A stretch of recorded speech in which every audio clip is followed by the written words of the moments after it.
다윗이 아비가일에게 이르되 오늘 너를 보내어 나를 영접하게 하신 이스라엘의 하나님 여호와를 찬송할지로다. 또 내 지혜를 칭찬할지며 또 내게 복이 있을지로다. 오늘 내가 피를 흘린 것과 친히 복수하는 것을 내가 막았느니라. 나를 막아 너를 해하지 않게 하신 이스라엘의 하나님 여호와의 살아계심을 두고 맹세하노니 내가 급히 와서 나를 영접하지 아니하였다면 밝은 아침에는 과연 나발에게 한 남자도 남겨두지 아니하였으리라 하니라. 35절 다윗이 그가 가져온 것을 그의 손에서 받고 그에게 이르되 내 집으로 평안히 올라가라. 내가 내 말을 듣고 내 청을 허락하노라. 아멘. 요즘 자동차 운전을 갖다가 못 하시는 분들이 없죠. 거의 대부분 자동차 운전을 할 줄 압니다. 그리고 남성들뿐만 아니라 이제는 여성들도 자동차 운전을 아주 잘하고 있습니다. 물론 그 중에는 운전면허를 따고도 장롱면허라고 해서 잘 사용하지 않는 그런 분들도 있습니다. 마음속에 두려움도 있고 내가 혹 사고라도 나면 어떻게 할까 하는 생각들이 있는 것이죠. 하지만 여성분들이 처음에 자동차를 운전하지 못하다가 운전하고 면허증을 따고 그 다음에 연습할 때 누구랑 같이 연습을 했나요? 그럴 때 여러분 부탁을 드립니다. 가장 가까운 사람, 가장 사랑하는 사람하고는 운전 연습해달라고 말하지 않는 것이 지혜로운 여성인 줄로 그렇게 생각이 되어집니다. 왜냐고 하면 제 아내가 면허증을 따고 운전 연습을 할 때 광교 쪽 길을 저희들이 드라이브를 했었습니다. 전 그날 기겁했습니다. 좀 더 나가면 정말 이혼할 뻔했습니다. 저희 집 사람이 입을 완전히 다물어 버렸어요. 그건 왜 그러냐고 하면은 지금 오른쪽은 완전히 도랑인데 그쪽으로 아무런 느낌 없이 그냥 핸들을 붙잡아 가는 거예요. 그러니 제가 얼마나 놀랬겠습니까? 다급하게 소리치지 않겠어요? 예. 그런데 그런 것이 살아가면서 문제가 되어지고 아내에게 상처가 되어지는 것 같습니다. 사실 인생을 살면서 남자들에게 가장 고치기 힘들고 어려운 것, 물론 여성들도 마찬가지입니다만은 자기의 마음속에 있는 성격, 특별히 혈기를 제어한다는 것은 쉬운 일이 아닐 것입니다. 태초의 살인을 보더라도 가인이 아벨을 살인할 때 그 모든 마음을 보면 왜 하나님께서 내 동생의 제사는 받아주시면서 내 제사는 받아주시지 않으셨습니까? 그리고 동생을 미워하고 질투하고 혈기를 부리면서 결국 돌을 들어 동생을 쳐 그의 생명을 빼앗은 것이 인류 첫 번째 살인입니다. 성경에서도 아주 위대한 인물이 참 크게 일을 하고 쓰임받을 만한 인물들이 하루아침에 존재도 없이 나가 떨어지는 것을 보면 그 뒤에는 혈기가 있고 분노를 제대로 다스리지 못함이 있는 것 같습니다. 그래서 전도서 7장 9절에 급한 마음으로 노를 바라지 말라. 노는 우매한 자들의 품에 머무느니라. 어떤 일을 행할 때 아주 급한 마음을 가지고 그 일을 갖다가 시작하면 마지막 마무리 그때쯤 돼서 그 일이 실패로 돌아가고 내가 너무나 큰 실수를 하였다 하는 것을 느낄 때가 많이 있을 것입니다. 오늘 그러한 얘기를 지금 나누려고 해요. 본문에 기도해 줄 때도 하나님 사울 왕처럼 되게 하시고 그러면 아주 굉장히 기분이 나쁠지 모르지만 다윗처럼 되게 하옵소서 그러면 모두를 다들 고개를 끄덕입니다. 왜냐고 하면 다윗 그는 겸손의 상징입니다. 다윗 그는 모든 일에 있어서 아주 온유한 사람입니다. 그리고 때론 담대한 용기를 잘 나타내는 그러한 분입니다. 그런데 오늘 본문 속에 다윗을 보면서 전혀 다윗의 성품하고는 맞지 않는 그 길을 다윗이 걸어가는 것을 봅니다. 왜 그럴까 하고 생각했습니다. 너무나 오랫동안 스트레스를 받았습니다. 너무너무 오랫동안 당시의 왕 사울로부터 쫓김을 당하고 생명의 위협을 당하면서 이곳에서 저곳으로 또 다른 곳으로 그는 생명을 부지하기 위해서 그의 혈육과도 그의 친한 친구들과도 헤어지면서 때로는 굴 속에서 밤을 지새며 시편의 글을 쓴 것들을 보게 되어집니다.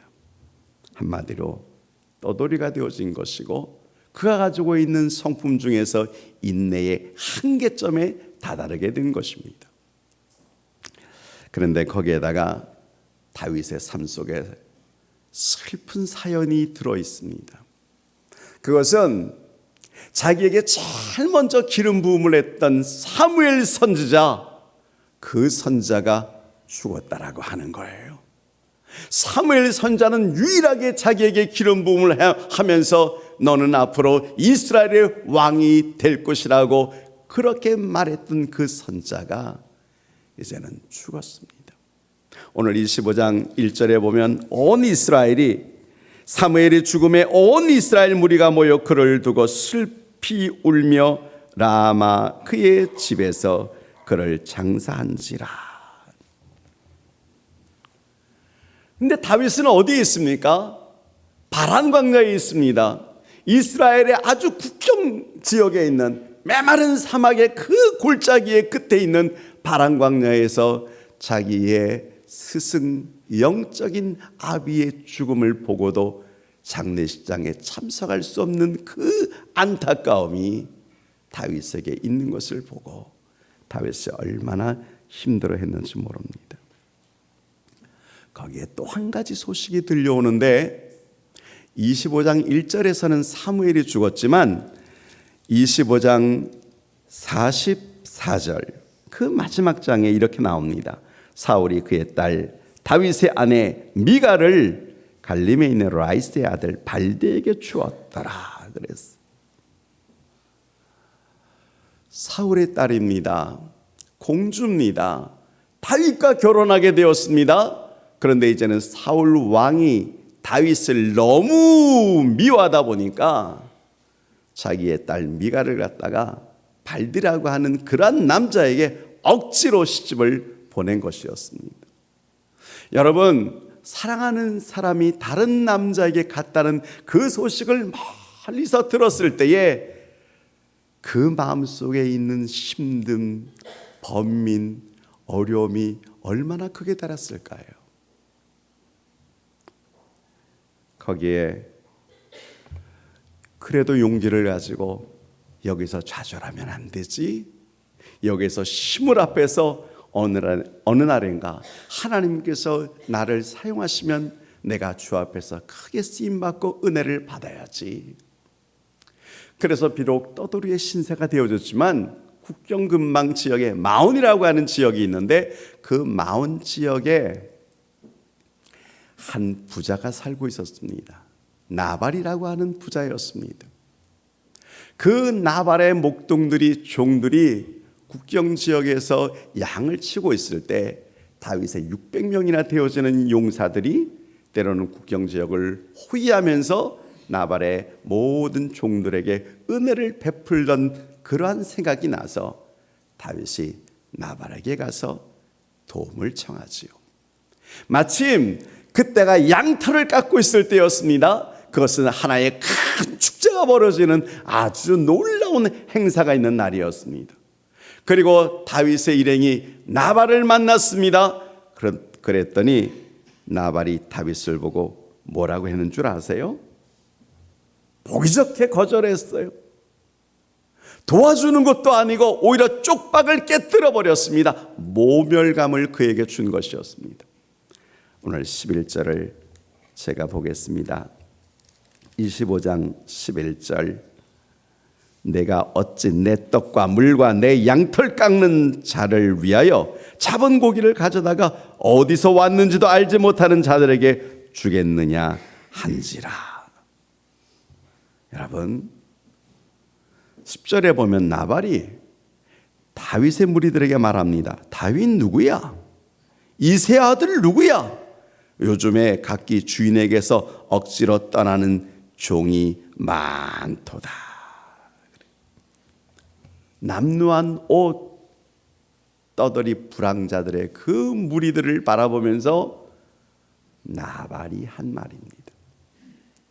나발이라고 하는 것은 어리석은 자라는 그런 뜻입니다.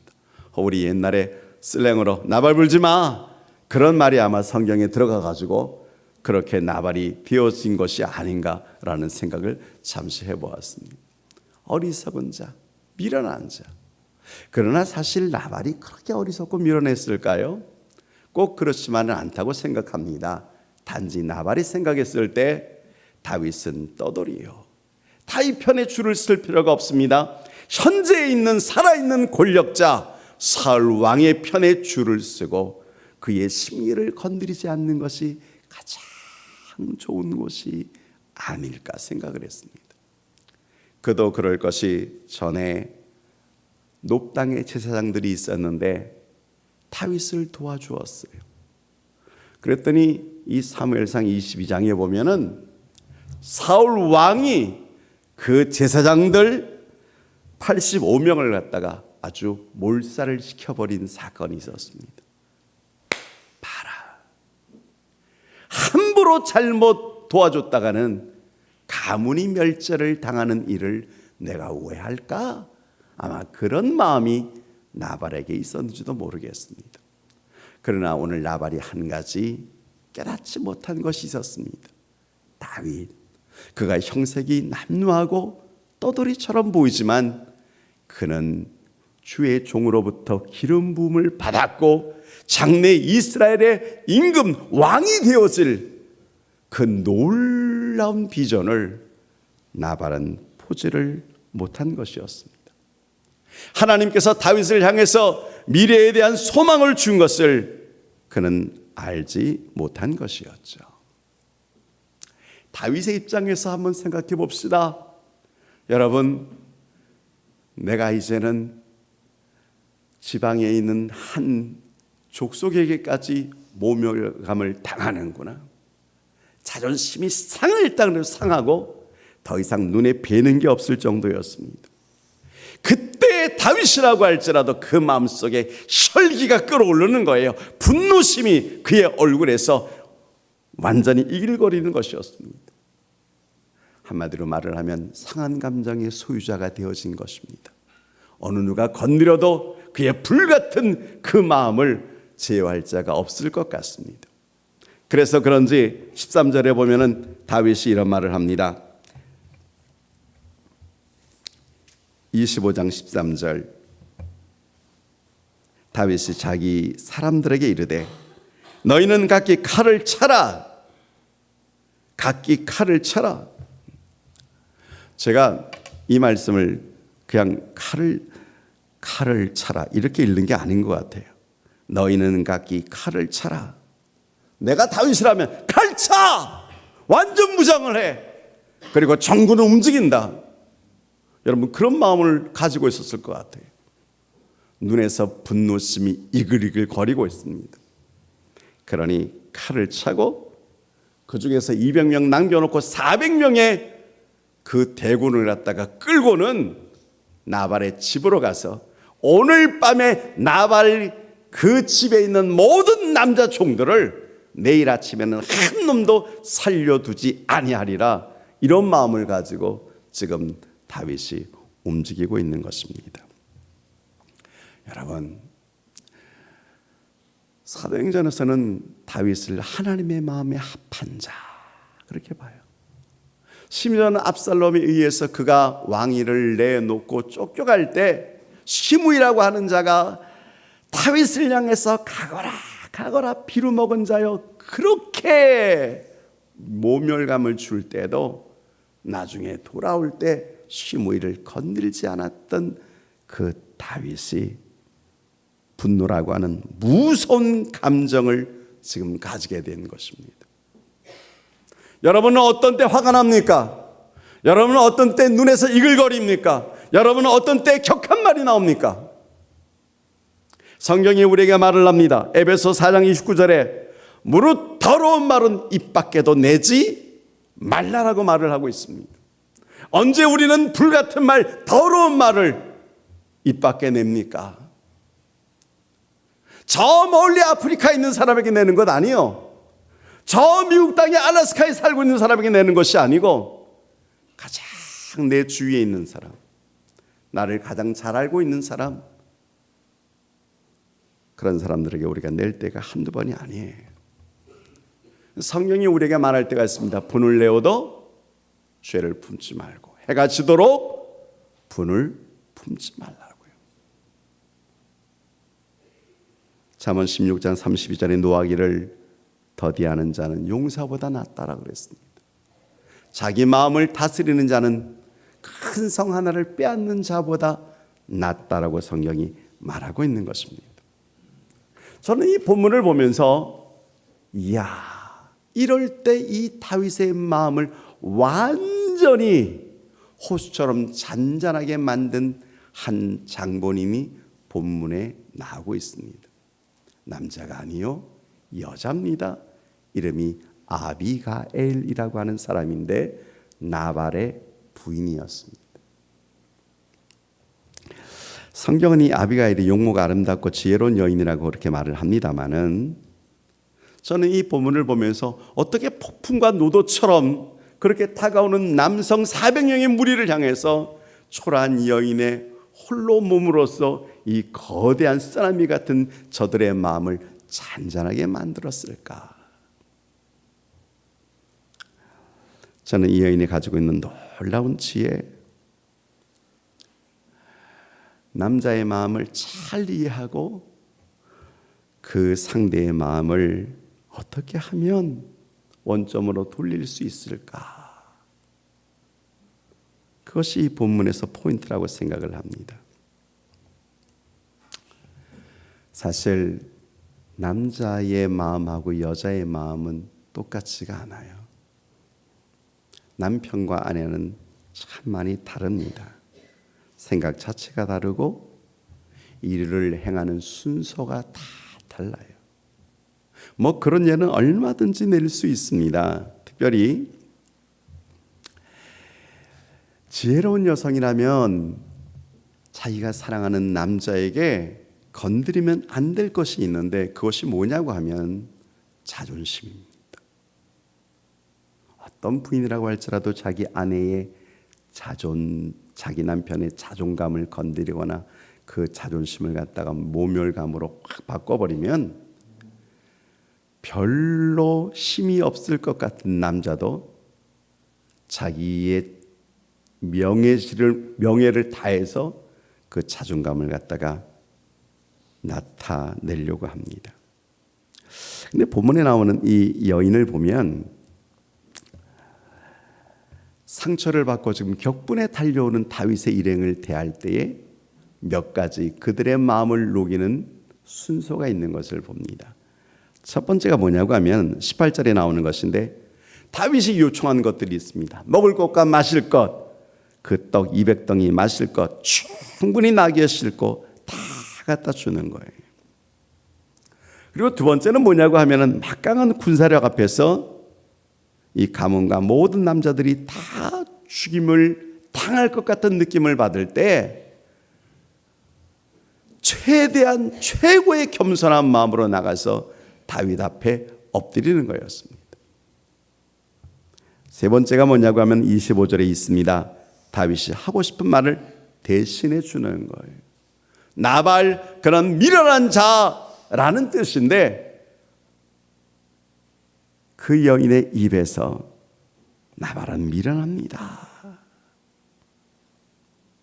그러면서 다윗의 마음을 갖다가 달래기 시작합니다. 한마디로 상처난 다윗의 자존감을 이 여인이 지금 회복시키고 있는 것입니다. 그리고 다섯 번째 가장 중요한 것은 아비가일은 나발이 제대로 보지 못한 것을 보았습니다.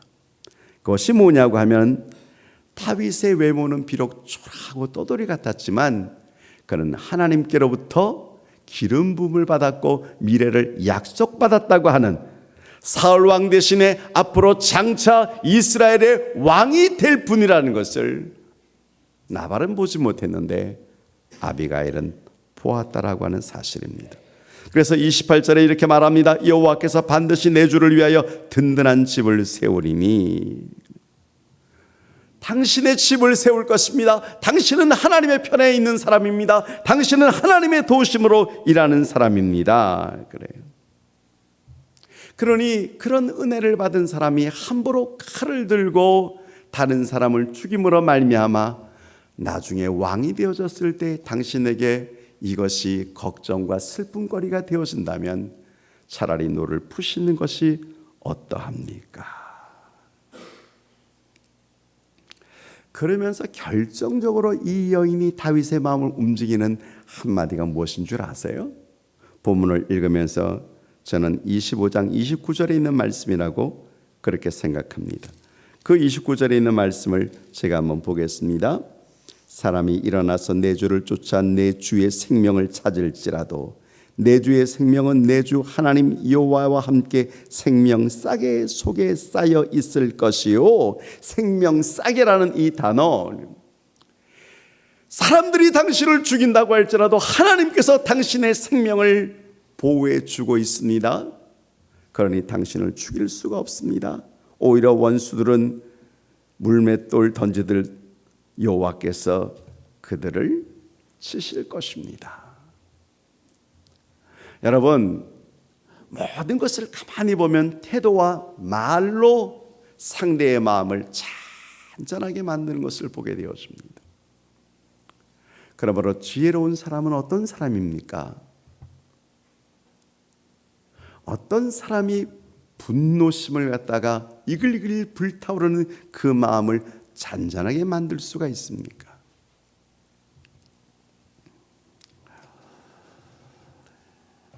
결국 다윗에게 변화가 나타납니다. 사실 분노심을 가지고 쫓아왔습니다. 내일 아침까지는 남자들은 살려두지 않을 마음을 가지고 달려나왔습니다. 그런데 아비가일을 만나면서 첫 번째 혈기가 사라지고 두 번째 분노심이 사라져버리는 거예요. 그리고 나중에 그 아비가일을 바라보면서 그 여인의 지혜에 탐복하면서 25장 32절 33절에 있는 말씀을 하는 것을 보게 되어집니다. 이 말씀은 제가 시간 상관계로 읽지는 않겠습니다만은 여러분 한번 기억하십시오. 남자들에게 있어서 가장 큰 복이 뭔지 아세요? 가장 큰 소원이 뭔지 아세요? 제가 이 본문을 이렇게 다시 한번 보게 되어진 것은 어제 결혼식을 보면서 생각했었습니다. 한 남자가 한 아내를 얻습니다. 한 여성을 바라봅니다. 오늘 결혼 정년기에 있는 우리 남성들, 당신은 뭘 봅니까? 아름다움, 외모, 화려함, 탤런트처럼 멋있는 그런 모습들,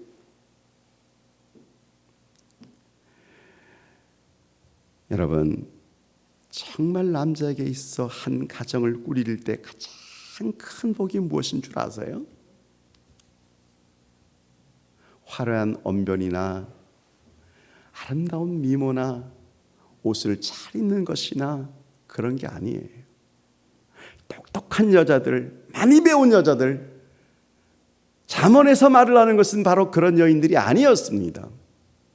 지혜로운 여성, 지혜로운 여자.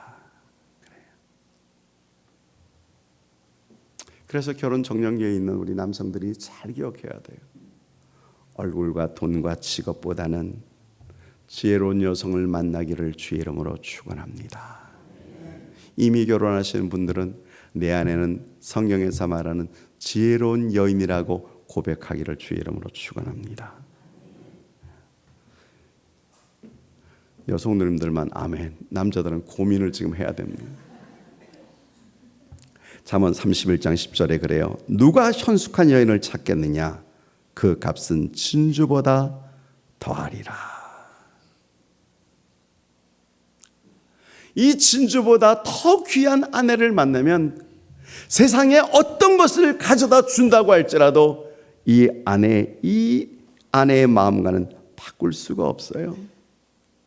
왜냐고 하면 지혜로운 여인과 결혼을 하면 남편을 세우고 가정을 세우고 교회를 세웁니다. 나라를 세웁니다. 그러나 그렇지 못한 여성을 만나면 이 여성은 허물기를 좋아해요. 남편을 허물어뜨리고 가정을 허물어뜨리고 자기 주위에 있는 모든 것들을 다 허물어뜨려요. 그래야 자기가 돋보인다고 생각하는 어리석은 일을 하고 있는 것입니다. 여러분, 사실 남자들이 이 사회에서 경쟁을 하면서 살아가는 게 그렇게 쉬운 일이 아니에요. 제가 이 교회를 갖다가 세울 때 이 교회 앞에 길에 전봇대를 세우는 사람들이 있었습니다. 전봇대를 관리하는 사람들은 30대 후반, 40대 초반 되어지는 아주 젊은 사람이 자기 아버지 뻘 되는 사람들을 바라보면서 온갖 육두문자를 다 써가면서 그들을 갖다가 이것 해 저것 해 똑바로 세우지 못하고 하면서 잔소리하는 것을 보았습니다. 보기만 해도 얼마나 마음속에서 화가 났는지. 남자들이 직장에서 어린 상사가 자기에게 그렇게 말을 하면 겉으로는 순종을 해나갑니다. 그러나 마음에는 상처를 받는 거예요. 그 상처를 가지고 집으로 들어가는데 왜? 그래도 집이라고 해서 집에 들어오면 위로를 받는데 그때 아내가 하는 말이 아이고 그렇게 취해가지고 그래 집이라고 해서 그래도 찾아 들어오는구나. 여러분, 이런 여인이 지혜로운 여인입니까? 이런 여인이 마음에 완전히 불에다가 기름을 붓는 거예요. 그러면 마음속에서 폭발을 하지요. 정말 큰 소리가 나옵니다.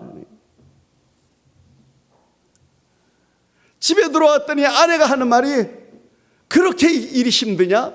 나도 집에서 얼마나 힘든지 몰라. 애 하나를 보고 둘을 보고 이거 치우고 저거 설거지하고 다듬고 아무리 청소를 해도 티나지 않는 이 가정을 생각해 보면 내가 하루 종일 얼마나 힘들었는데 그래 위로해주고 도와주지는 못할 망정. 여러분, 여성이 만약에 이렇게 말을 한다면 이미 그 가정은 콩가루 집안이에요. 이미 벌써 보이지 않게 금들이 쫙쫙 갈라지고 있는 것입니다. 아내로부터 사랑을 하려고 하고 사랑하는 마음을 가지려고 하는데 한두 번 거절을 당하면 남자들이 어떻게 하는 줄 아세요? 집에 들어가고 싶지를 않아요. 그리고는 비틀거립니다. 제일 좋은 방법은 돈 가지고 술집에 가는 거예요. 그러면 여러분, 술집 마담들이 화장도 예쁘게 하죠. 집에 있는 아내는 몸빼 입고 그리고 그냥 누워가지고 밥 먹었어? 안 먹었어? 김치 꺼내가지고 밥 차려 먹어 이러고 있을 때 그 여성들이 어머머머 사장님 오셨어요 그러면서 여러분 정말 그 호들갑을 뜨는 그 속에서 저들이 점점 자존심이 가라앉아요. 속으로 이러면 안 되는 것 자기들도 잘 알고 있지만 그러나 더욱더 악하게 행동을 해 나가는 거예요. 물론 그 남편도 참 어리석은 남편이면 틀림이 없습니다만은 자기의 자존감이 상처를 받고 그것을 치유하기 위해서 자기도 알지만 어쩔 수가 없는 거예요. 때론 힘이 없어요. 갑자기 큰 소리를 칠 때가 있어요. 근데 큰 소리 치는 남자를 가만히 뒤를 보면 밖에서 상처를 받고 온 것입니다. 그 상처가 분노심으로 지금 아파하고 있는 거예요. 신음하고 있는 거예요. 남자는 겉으로는 울지는 않지만 속으로 막 눈물이 막 글썽글썽 있는 거예요. 벽에 머리를 막 접받고 싶어요. 그래서 자기도 모르게 옛날의 습관을 자꾸 찾아가는 거예요. 그럴 때 마음을 알아주는 그 아내가 있어서 내 심정을 알고 이해하고 그리고 그것을 위해서 같이 울어줄 수 있다면 여러분, 그런 아내가 얼마나 귀하고 얼마나 복될까요? 남자들은요, 아주 강한 것 같습니다. 물론 강하게 보입니다. 막대기 같아요. 그런데 그 강한 게 한번 부러지면 이게 붙이기가 너무 힘들어요. 자존심이 한번 상해버리면 회복이 제대로 안 돼요. 그때 미련한 여인들은 남자가 혈기 부릴 때 똑같이 혈기를 부려요. 그러나 그렇게 하지 마세요. 그러면 가정에 기쁨이 없어요. 여러분, 정말 힘들고 어려울 때 내 마음을 이해해주는 아내의 말 한마디, 그의 따뜻한 손길 하나, 그리고 그의 눈빛 속에서 난 그래도 당신을 바라보고 있잖아요 하는 그런 표정을 읽을 수 있는 사람이라면 함부로 행동하지 않죠. 그런데 네가 그 모양이니? 나는 더해. 아까 어떤 성도님이 그런 얘기했어요. 그러니까 도끼로 장작 패는 거라 그랬어요. 저 아까 3층에서 2층 내려올 때 엘리베이터를 타고 내려오는데 아마 이성료 권사님이 뭐 들고서 목사님 같이 가요 요요요요 이렇게 말을 했던 것 같은데, 근데 제 귀에 얼른 들린 것은 같이 가요 목사님. 아니 여러분, 남자한테 한번 해보세요. 당신 요즘 너무 힘들죠 이렇게라도 되면 그래 나 진짜 힘들다 이렇게 말 한마디 하면서 대화가 통할 텐데 당신 뭐가 그렇게 힘들어요? 그러면 없는 용기도 혈기도 막 나가지고 오히려 박살을 내요. 저는요 여러분, 그런 가정을 하루에 한 번씩 보고 있습니다. 우리 집에 올라갈 때 듣고 내려올 때 듣고, 주님 같은 동에 살게 만들어 주셨는데 이제 제가 할 일이 무엇입니까? 지금 그 기도하고 있는데 선뜻 그 가정을 이렇게 노킹하면서 들어가고 싶지가 못해요. 무슨 화를 당할지 맨날 싸우는 거예요. 여자도 만만치가 않아요. 등치가 또 작으면 어떻습니까? 그냥 우락부락한 등치에 우락부락한 남자를 상대를 하면서, 그럴 때 아내들에게 첫 번째 부탁을 드립니다. 남편들의 자존감을 살려주시기를 주의 이름으로 부탁을 드립니다. 상처난 자존감을 좀 회복시켜 주시기를 주의 이름으로 좀 부탁을 드립니다. 두 번째 부탁이 뭐냐고 하면, 다윗을 만난 아비가일처럼 여러분, 바로 당신이 하나님의 사람입니다. 하나님은 지금도 당신 사랑하고 있습니다. 내가 수많은 남자 가운데 당신을 선택했어요. 나 어리석은 여자 아니에요. 내가 당신만을 바라보고 있습니다. 당신은 우리 가정에서 가장 소중한 사람입니다. 그러면서 여보 힘내세요. 그렇게 하면 얼마나 좋겠어. 아비가일이 지혜로운 여성, 용기도 있지만 그 다윗의 마음을 싹 어루만져 주면서 결국 다윗으로 하여금 그의 마음속에 있는 모든 것들을 다 내려놓게 만들고 다윗으로 범죄하지 않는 지혜로운 여성을 만난 것을 다윗을 보고 이 뒤에서 얼마나 감탄을 하는지. 나중에 나발 부는 이 남자는 어떻게 됐을까요? 지 혼자 혈압이 오르고 심장이 멎어가지고 죽어버렸어요. 홀로 된 이 여인을 다윗이 자기의 부인으로 나중에 맞이하고 진짜 다윗이 왕이 되어졌을 때 이 아비가일이 왕후가 되어지는 거예요. 사랑하는 우리 한사랑의 성도님들, 요즘 고개 숙인 남자들이 얼마나 많은지 몰라요. 때에 따라서 한국의 자살률이 너무너무 높은 것을 보게 되어집니다. 그 마지막 순간에 그 마지막으로 찾아갔던 바로 그 사람에게서 손을 잡아주고 눈빛으로 당신은 하나님의 사람이라는 그 말을 한 번이라도 들었으면 그렇게 결단적인 일을 행하지 않았을 터인데 말이죠.